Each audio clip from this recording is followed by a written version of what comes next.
Несмотря на непрекращающийся дождь, такая погода, можно сказать, просто идеальные условия для работников МЧС, чтобы провести плановые учения. С самого утра спасатели отрабатывают практические действия по безаварийному пропуску паводковых вод. В 6 утра на пульт дежурного регионального управления МЧС поступил сигнал о частичном затоплении в Карабулаке в результате подъема уровня воды в реке Сунжа. Такова легенда сегодняшних учений. Перед МЧСниками стоит задача расчистить русло реки от наносов и кряж в местах, где есть мостовые сооружения. Для работ по ликвидации последствий чрезвычайной ситуации привлекались силы и средства МЧС и РСЧС в количестве 128 человек. Никак погода не мешает.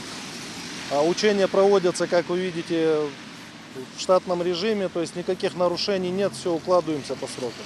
Для ликвидации возможных ЧС и проведения противопаводковых мероприятий в республике сформирована отдельная группа. До нее вошли 1596 специалистов и 388 единиц техники. Лично проверить ход проводимых учений по устранению последствий чрезвычайных ситуаций приехал и глава республики. Вот все эти коряги, все это собирать под мостами, уровень здесь поднимается, плюс еще наносные явления не убрали, и оно, естественно, и потом через мост пошло, а мост подмывать начинает.